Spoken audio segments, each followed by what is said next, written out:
Starting with what exactly is Metamorphic Odyssey?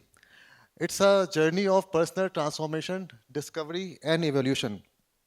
मैं इसको explain करूँगा किस तरह से मेरी जो पर्सनल लाइफ जर्नी रही है और उससे उसमें क्या चेंजेस आए ओवर द इयर्स, जो मेरे काम में रिफ्लेक्ट किया और जो मैं आगे अभी और करना चाहता हूँ। शुरुआत करें अगर अर्ली चाइल्डहुड डेज से, मेरा जो बर्थ प्लेस है वो बिहार में मुजफ्फरपुर है, जो कि अपनी शाही लीची के लिए जाना जाता है। उसको वर्ल्ड्स लीची कैपिटल भी कहते हैं। और मैं बात कर रहा हूँ एटीज़ की, अर्ली नाइन्टीज़ की। एक समय ऐसा था कि जब आपके घर में कुछ अच्छा बनता था तो आप डिब्बे में उसे रख के अपने पड़ोसी के घर पे भेजते थे, अपने नेबर के घर में भेजते थे। और जब तक उनके घर में कुछ अच्छा नहीं बनेगा वो डिब्बा उनके यहाँ पे ही रहेगा, और अच्छा बनने के बाद ही वो आपके घर पे आया करेगा। तो ये सिलसिला छोटे शहरों में, छोटे मोहल्लों में, छोटे कस्बों में बहुत समय तक चलता रहा। बड़े शहरों में देखने को नहीं मिलता है। जैसे आप दिल्ली की बात करें या बड़े मेट्रो सिटीज़ की बात करें, वहाँ पे तो ये भी नहीं होता कि आपके साथ वाले अपार्टमेंट में कौन रहता है, आपके नेक्स्ट डोर नेबर्स कौन है। बट छोटे शहरों में होता था कि किसी के घर भी कुछ स्पेशल बने वो आपके घर में आता था।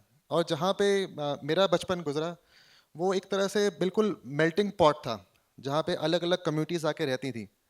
हम लोग खुद पंजाबी, साथ में पास में पड़ोस में एक झाजी फैमिली रहती थी, जो बिहार के। सामने एक और सिंधी परिवार था, उसके अक्रॉस एक और फैमिली थी जो मारवाड़ी थी, सर्राफ फैमिली थी। तो बचपन उस मेल्टिंग पॉट ऑफ कल्चर्स में गुजरा, जहाँ पे एक इंट्रोडक्शन मिला मुझे खाने से, जहाँ मैंने देखा कि आसपास के अलग अलग कम्युनिटीज़ के घरों में क्या खाना बनता है। फर्स्ट टाइम हमारी पंजाबी फैमिली होने के बावजूद भी हम लोग नॉन वेजिटेरियन नहीं खाते थे। मैंने नॉन वेजिटेरियन फूड खाना सीखा एक ब्राह्मण फैमिली में ही, झाजी के यहाँ। और बहुत ही स्ट्रेंज बात है, बट जो बिहार के ब्राह्मण्स हैं वो फिश खाते हैं, वो नॉन वेजिटेरियन फूड खाते हैं। और वो इनफैक्ट जो मछली है उसको पानी का फल मानते हैं कि वो वहाँ वहाँ से आती है। तो वो फिश खाते हैं। और भी इंडिया में बहुत सारे ऐसे कम्युनिटीज़ हैं, ऐसे गोंड सारस्वत ब्राह्मण हैं, वो भी फिश खाते हैं। तो मतलब एक हम स्टीरियोटाइप कर देते हैं कि अगर इस कम्युनिटी से आते हैं तो वो नॉन वेजिटेरियन फूड नहीं खाते होंगे। तो वहाँ से एक क्यूरियोसिटी डेवलप हुई।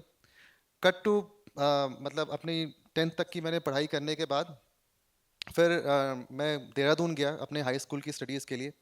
और देहरादून में फ़र्स्ट टाइम एक इंडिपेंडेंस मिली, जहाँ पे मुझे ऑप्शन मिला कि जो खाना मैंने आसपास वहाँ पे खाया था एक छोटे से शहर में, थोड़ा और उससे ब्रॉड अंडरस्टैंडिंग बनी। स्कूल से बंक करके जहाँ मैं पढ़ता था राजपुर रोड में हमारा स्कूल था, और वहाँ से बंक करके गांधी मैदान जाना, वहाँ जाके मोमो खाना। फर्स्ट टाइम वहाँ पे मोमो खाया, बन टिक्की खाई, चाउमीन को सूप के साथ खाते हैं वो खाया। तो एक और सेल्फ डिस्कवरी हुई कि ये फूड जो पैलेट है वो और इवॉल्व हुआ वहाँ पे जाके। उसके बाद कॉलेज के लिए मैंने यूनिवर्सिटी के लिए रामजस कॉलेज में एडमिशन लिया, जो आपके डी स्कूल के बिल्कुल पास में ही है, अक्रॉस द स्ट्रीट। मतलब बिल्कुल एक ट्रैफिक सिग्नल पे रामजस है, एक पे दिल्ली स्कूल ऑफ इकोनॉमिक्स है। तो वहाँ पे मैंने पॉलिटिकल साइंस की पढ़ाई की, ग्रेजुएशन किया, पोस्ट ग्रेजुएशन किया। और वहाँ जब मैं हॉस्टल में रहता था तो हॉस्टल में अब तो एक तरह से रैगिंग बंद है, अलाउड नहीं है, बट उस समय होती थी। तो उस समय क्या होता था कि जो हमारे सीनियर्स थे हॉस्टल के, वो हमें रात में देर रात भेजते थे कि जाके आप हमारे लिए खाना लेके आइए। तो मुझे याद है वो अपने हॉस्टल के डेज़, जब मैं सीनियर्स के लिए रामजस से पैदल चल के अम्बा सिनेमा हॉल, वहाँ जाके एक चौधरी पराठे वाले होते थे, अब वो वहाँ पे नहीं है। तो वहाँ जाके पैदल वॉक करके जाना रात में 11-12 बजे, 1-1 बजे, और वहाँ से पराठे पैक करा के अपने सीनियर्स के लिए लेके आना। उसके बाद विजयनगर में आसपास खाने को क्या मिलता है, मुझे अभी भी याद है कि एसीपी ढाबा होता था वहाँ पे। जब हॉस्टल का मेस 1 महीने के लिए बंद होता था समर्स में, छुट्टियों में, और हम लोग कुछ दिनों के लिए वहाँ पे रुक जाते थे हॉस्टल में, तो वहाँ जाके एसीपी ढाबा में 13 रुपीज़ में फुल मील वहाँ पे खाने को मिलता था। और फिर आसपास की जो जगहें थी खाने की, जैसे मजनू का टीला हुआ, जहाँ पे टिबेटन फूड आज की डेट में एक वो प्रॉपर फूड हब बन चुका है। लोग वहाँ पे खाने के लिए जाते हैं। हमारे टाइम में बहुत लिमिटेड चीज़ें वहाँ पे खाने को मिलती थी, मैं बात कर रहा हूँ अर्ली 2000s की। उसके बाद फिर कमला नगर में आपके चाचे के भटूरे हुए, या फिर दुकानें हुई और भी जो वहाँ पे स्ट्रीट फूड मिलता है एक्सप्लोर करने का, चाहे वो ब्रिजवासी के रसगुल्ले हुए, या फिर वैष्णव की चाट हुई, कश्यप के पकौड़े हुए। तो ये सब एक सबसे पहले दिल्ली में इनफैक्ट जो मोमो मिलते थे वो आपका नॉर्थ दिल्ली में टिबेटन कॉलोनी में तो मिलते ही थे, लेकिन उसके बाद कमला नगर में एक मोती टी शॉप होता था जो बाद में जाके मोमोस पॉइंट बना। तो वहाँ पे हम लोगों ने फर्स्ट टाइम दिल्ली में मोमो इनफैक्ट खाए थे। तो बताने का मकसद ये है कि जो नॉर्थ कैंपस के आसपास की खाने की जगहें थी, जो ठिकाने थे, वहाँ पे उसको समझने की कोशिश की कि क्या है, और वो सिर्फ नेसेसिटी के कारण था, मतलब अफोर्डेबिलिटी का कारण था। आज की डेट में जो स्टूडेंट्स हैं उनके पास स्पेंडिंग पावर बहुत ज़्यादा है, मतलब वो स्पेंड करते हैं। बट मैं अपने समय की बात कर रहा हूँ तो बहुत लिमिटेड अमाउंट ऑफ मनी आपको अपने घर से मिलता था, और उसी में ही आपको मेस का खर्चा भी देना है, और अपने जो आपके पर्सनल एक्सपेंसेस हैं, चाहे आपको मूवीज़ देखनी है या फिर रेस्टोरेंट में जाके खाना है, तो वो खाना आप वहाँ जाके खाते थे। या फिर कभी ऐसा हुआ कि हॉस्टल में अच्छा खाना नहीं बना, तो एक ग्रुप दोस्त मिलके इकट्ठे होके हम लोग जाते थे बाहर। हडसन लेन जो कि पूरा एक फूड हब, एक एक बिल्डिंग में तीन तीन रेस्टोरेंट्स हैं, हमारे टाइम में बहुत लिमिटेड होते थे, उसमें भी सिर्फ गिने चुने नाम थे। एक था आपका शगुन रेस्टोरेंट, जो कि अभी भी है वहाँ पे, और एक आपका होता था पहलवान ढाबा जो कि अब नहीं है, एक था जी चिकन। ये तीन शॉप्स होती थी और हम लोग एक छोटे से पोर्शन में तीन चार लोग मिलके खा लेते थे, जो कि मुझे लगता है कि आज की डेट में कोई भी स्टूडेंट्स ऐसा नहीं करता होगा, क्योंकि वो जाके आप एक बार में कैफ़े कॉफ़ी डे या बड़े कॉफ़ी शॉप्स में जाके आप स्पेंड कर लेते हैं। तो वहाँ से एक सेल्फ सस्टेनेंस की लर्निंग हुई कि कितने लिमिटेड रिसोर्सेज में नेसेसिटी के कारण ऐसा खाना होना चाहिए जो अफोर्डेबल हो, वो एक्सप्लोर करना शुरू किया। और पॉलिटिकल साइंस की पढ़ाई की तो एक था, एक और सेकेंडली बिहार से आते थे तो एक ये भी था कि आपको आईएएस ऑफिसर बनना है। और आईएएस ऑफिसर बनने के लिए सबसे पहला काम होता है, कोई स्टूडेंट करता है तो सबसे पहले न्यूज़पेपर द हिंदू पढ़ना शुरू करता है। और हिंदू के साथ में अब तो वो शायद मेट्रो प्लस आता नहीं है, हिंदू का एक सप्लीमेंट आता था उसको मेट्रो प्लस में के नाम से। उस सप्लीमेंट में राहुल वर्मा, जो कि मुझे लगता है कि लगभग 30 से ज़्यादा सालों तक उन्होंने दिल्ली के स्ट्रीट फूड को डॉक्यूमेंट किया है, उनके आर्टिकल्स पढ़ना शुरू किए न्यूज़पेपर के सप्लीमेंट में। और फिर कॉलेज ख़त्म करने के बाद मैंने भी यूपीएससी की तैयारी शुरू की। 4 अटेम्प्ट्स मिलते थे, 5 साल तक मैंने चारों अटेम्प्ट्स दिए। फर्स्ट अटेम्प्ट में प्री भी क्वालिफाई किया, सेकंड में भी किया, बट सेकंड स्टेज पे नहीं पहुंच पाता था। तो फाइनली मेरे 5 साल गए और मैं क्वालिफाई नहीं कर पाया। बट जैसे ही जिस दिन मेरा फाइनल रिजल्ट आया, जिस दिन हुआ कि इस साल भी नहीं हो पाया क्वालिफाई में, मैंने उसी दिन जाके ऑक्सफैम, जो कि वर्ल्ड की एक बहुत बड़ी फंडिंग एजेंसी है नॉन गवर्नमेंटल ऑर्गेनाइजेशंस की, वो ज्वाइन किया। वहाँ पे सिर्फ 3 दिन काम किया, और उसके बाद काम छोड़ने के बाद दोबारा से एक और एनजीओ ज्वाइन किया फोर्थ डे जाके, क्योंकि मेरा था कि अगर सोसाइटी के लिए काम करना है तो कोई ज़रूरी नहीं कि आप गवर्नमेंट ऑर्गेनाइजेशन ज्वाइन करके ही कर सकते हैं, आप नॉन गवर्नमेंटल ऑर्गेनाइजेशन ज्वाइन करके भी कर सकते हैं। तो एक ऑर्गेनाइजेशन ज्वाइन की जो कि होमलेस और स्ट्रीट चिल्ड्रन के लिए काम करती है, अभी भी है, पूरे ऑल ओवर इंडिया उनकी प्रेजेंस है। वहाँ पे मैंने 4 से 5 साल लगभग फुल टाइम उनके वॉल्टियर प्रोग्राम, इंटर्नशिप प्रोग्राम, अलग यूनिवर्सिटीज़ कॉलेज जाके स्ट्रीट चिल्ड्रन के बारे में और होमलेस एडल्ट्स के बारे में, उनके इश्यूज़ के बारे में लोगों में अवेयरनेस फैलाई और काम किया। जब उसी दौरान जब मैं एनजीओ में काम कर रहा था, एक बैकग्राउंड पे ये तो था कि मैं food articles regularly, food columns religiously Rahul Verma के पढ़ते आ रहा था। उससे इंस्पायर होके मैंने अपना एक ब्लॉग शुरू किया। उस ब्लॉग का नाम रखा स्ट्रीट फूड ऑफ दिल्ली।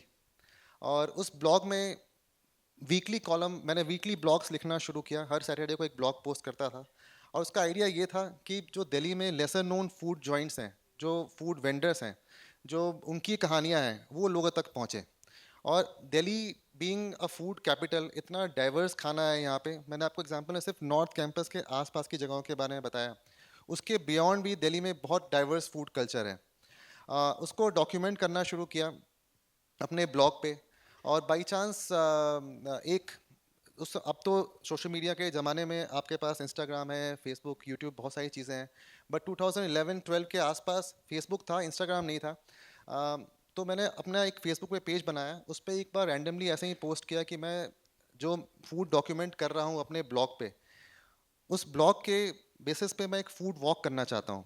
और पहाड़गंज में R K Ashram metro station gate number 1 meeting point रखा, और लगभग 30 लोगों ने मुझे फूड वॉक पे उस दिन ज्वाइन किया। उस समय मैं जॉब कर रहा था एनजीओ में। तो उसी दिन फर्स्ट डे ही मुझे लगा कि जो हम फूड के अराउंड एक कम्युनिटी बिल्डअप कर सकते हैं। और मैंने अपना उसी दिन से ये सिलसिला शुरू किया कि हर एक वीकेंड पे फूड वॉक्स ऑर्गेनाइज करनी शुरू कर दी। और दिल्ली जैसे कि फूड कैपिटल में आपको बता रहा था, वैसे ही दिल्ली में अलग अलग जो नेबरहुड्स हैं उनका अलग अलग फूड कल्चर है। जैसे आप मजू के टीला चले जाएं, वहाँ पे तिबेटन फूड मिलता है। आप सीआर पार्क चले जाएं, वहाँ पे बंगाली फूड मिलता है। आप कमला नगर की बात करें, वहाँ पे आपका बनिया और पंजाबी फूड का मिक्स है। आप ओल्ड दिल्ली का खाना करें, वहाँ पे एक सेक्शन है जहाँ पे आपको नॉन वेजिटेरियन फूड मिलता है, जहाँ पे कायस्थ के खाने मिलते हैं, जहाँ बनिया खाने मिलते हैं, जहाँ पे जैनी खाना मिलता है, जैन फूड कम्युनिटी का। तो वो सभी डाइवर्स फूड आपको अलग अलग नेबरहुड्स में देखने को मिलेंगे। मैंने उसको डॉक्यूमेंट करना शुरू किया और हर एक वीकेंड पे अलग अलग जगहों पे फूड वॉक्स करनी शुरू कर दी without any profit motive. It was just a passion to build a community around food. शुरुआत हुई वहाँ से। बाई चांस 2014 में एक मेरे पास मेल आया स्पीगल ऑनलाइन, एक जर्मन की जैसे हमारे इंडिया में न्यूज़ मैगजीन्स हैं, न्यूज़पेपर्स हैं, वो जर्मनी एक न्यूज़ मैगजीन है स्पीगल ऑनलाइन। उन्होंने मुझे कांटेक्ट किया और उन्होंने बोला कि आपके साथ मैं फूड वॉक करना चाहती हूँ। उनके साउथ एशियन कॉरस्पॉन्डेंट थी। उस दिन मेरा इनफैक्ट ऑफिस था, मुझे 10 बजे ऑफिस पहुँचना था। तो मैंने उनको बोला कि मैम मैं 7:30 टू 9:30 2 घंटे की फूड वॉक कर सकता हूँ। आप इंटरेस्टेड हैं तो मैं आपको ओल्ड दिल्ली में ब्रेकफास्ट वॉक करा सकता हूँ। उन्होंने फूड वॉक ज्वाइन की और उनको फूड वॉक बहुत पसंद आई। रैंडमली जो मुझे खाने की जगहें पसंद थी मैं वहाँ ले गया उनको, और जो फूड स्टोरीज मुझे पता थी मैंने उनके साथ शेयर की, साझा की। और फिर उन्होंने उसके बारे में एक आर्टिकल लिखा। उस आर्टिकल ने मेरा पूरा करियर चेंज कर दिया। जो एक शुरुआत हुई कॉलेज में पढ़ने से, यूपीएससी की फेलियर के बाद, फिर फूड आर्टिकल्स लिखना, एनजीओ में जॉब करना। उसी आर्टिकल के बाद मैंने अपनी एनजीओ से रिजिग्नेशन दिया और जो फूड वॉक पैशन के लिए कर रहा था उसको एक पूरा बिजनेस का शेप दिया। इसमें बहुत सारे हर्डल्स आए जब इसको बिजनेस का शेप दिया गया, क्योंकि आपको ऑडियंस को एक्सपेंड करना है, लोगों को बताना है कि स्ट्रीट फूड भी सेफ़ है, आप खाना वहाँ पे आराम से खा सकते हैं विदाउट वरिंग अबाउट डेली बेली। तो मैं जब टूर ऑपरेटर्स के पास गया, होटल्स के में गया, वो बोलते थे कि कोई भी फॉरेनर, कोई भी फॉरेन टूरिस्ट स्ट्रीट पे खाना नहीं खा सकता, क्योंकि अगर वो खाना खाएगा तो एक हमारा मिथ बना हुआ है इंडिया में, दिल्ली में, कि दिल्ली बेली आप खाएंगे तो 100% आप बीमार होंगे। तो वो एक मिथ ब्रेक करना, उनको कन्विंस करना कि आप अपने गेस्ट को हमारे फूड वॉक में भेजिए। The food is safe to try, you can see the food preparation in front of you, and will make sure कि जो भी खाना वो खाएं वो फ्रेशली प्रिपेयर्ड हो, हाइजीनिकली प्रिपेयर्ड हो। सेकेंडली, स्ट्रीट फूड वेंडर्स का एक इकोसिस्टम बनाने के लिए हमने ये भी कोशिश की कि क्यों ना इन जो वेंडर्स के साथ हम लोग काम कर रहे हैं, चाहे वो ओल्ड दिल्ली में हो या अलग अलग लोकेशंस पे हो, उनको उन जगहों से लेकर बाहर लाया जाए। तो दिल्ली का फर्स्ट ओल्ड दिल्ली फेस्टिवल जायका दिल्ली नेहरू पार्क में हम लोगों ने ऑर्गेनाइज किया। दिल्ली का first momo festival Delhi tourism के साथ मिलकर गार्डन ऑफ फाइव सेंसेस में किया। जश्न रेख्ता जो कि वर्ल्ड का सबसे बड़ा उर्दू फेस्टिवल है, वहाँ पे फूड कोर्ट क्यूरेशन शुरू किया 2016 से। अभी लास्ट ईयर भी दिसंबर में फेस्टिवल हुआ था वो हमारा, जिसमें हमने पुरानी दिल्ली के फूड वेंडर्स को, इंडिया के अलग अलग फूड वेंडर्स को एक प्लेटफॉर्म दिया कि वो आके अपने खाने लोगों तक पहुँचा सकें। तो ये सिलसिला एक पूरा एक इकोसिस्टम बनाया स्ट्रीट फूड के अराउंड, इर्द गिर्द की क्या क्या कैसे उनको प्रमोट किया सकता है, उनके इंटरेस्ट के बारे में कैसे बात की जाए, उनकी एडवोकेसी कैसे की जाए। और जो एक जो मिथ था दिल्ली बेली का, जो स्ट्रीट फूड नहीं खाने का, जो स्ट्रीट फूड एक हम देखते थे सिर्फ एक नेसेसिटी का सोर्स था कि आप नेसेसिटी के लिए जाके स्ट्रीट में खाते हैं, रीजनेबल खाना मिलता है। स्ट्रीट फूड को लोगों ने as a source of entertainment भी देखना शुरू किया कि आप आज यहाँ खाने जा रहे हैं, आज वहाँ खाने जा रहे हैं। तो एक पूरा कम्युनिटी बिल्डअप की हमने फूड के अराउंड। 2018 में ही इसके बाद एक नेक्स्ट फेज आया, जब हुआ कि दिल्ली में हमने बहुत ज़्यादा फूड एक्सप्लोर किया, क्यों ना अब दिल्ली के बाहर फूड एक्सप्लोर किया जाए। Inspired by Anthony Bourdain. Anthony Bourdain world के सबसे बड़े culinary कमेंटेटर और story teller, he is no more in this world, but उनसे उनके वीडियोस देख के काफ़ी इंस्पिरेशन मिली। उनका CNN पे शो आता था, पार्ट्स अननोन, ले ओवर, नो रिजर्वेशंस, जिसमें वो वर्ल्ड के कोने कोने में जाते थे और वहाँ के लोकल फूड को एक्सप्लोर करते थे। उससे इंस्पिरेशन लेके हम लोगों ने अपना दिल्ली फूड वॉक्स एक यूट्यूब चैनल बनाया, जिसमें डाइवर्स फूड स्टोरीज कवर करनी शुरू की। जैसे अम, चाहे वो शादियों का खाना हो, शादी में खाना क्या मिलता है अलग अलग कम्युनिटीज़ में, या फिर टेम्पल फूड हो, या फिर स्ट्रीट फूड हो, या फिर रॉयल फूड हो, या फिर होमलेस लोग खाने में क्या खाते हैं, वो अपना खाना कैसे अरेंज करते हैं, या फिर अभी महाकुंभ चल रहा है तो महाकुंभ में साधु खाने में क्या खाते हैं, कल्पवासी खाने में क्या खाते हैं, भंडारे में खाने में क्या मिलता है। तो हमने फूड के मतलब we started sharing stories of people through food. Food को सेंटर बनाया और उसके आसपास हमने लोगों की कहानी कवर करनी शुरू की। यूनिवर्सिटीज़ में भी गए, यूनिवर्सिटीज़ में जाके जो कॉलेज स्टूडेंट्स के साथ मिलके भी वहाँ पे हमने कैंपस में क्या खाने के ऑप्शंस होते हैं उसको कवर किया। जैसे आपके दिल्ली स्कूल ऑफ इकोनॉमिक्स में मुझे याद है अपने कॉलेज डेज में हम लोग जाते थे मटन डोसा खाने के लिए, जीपी स्टॉल में चाय पीने के लिए, कॉलेज टाइम ख़त्म होता था वहाँ जाते थे। तो वैसे हमने अलग अलग एरियाज़ को, अलग अलग नेबरहुड्स को एक्सप्लोर करना शुरू किया। और आज हमारे यूट्यूब पे 1 मिलियन प्लस सब्सक्राइबर्स हैं, 1.3 मिलियन प्लस सब्सक्राइबर्स।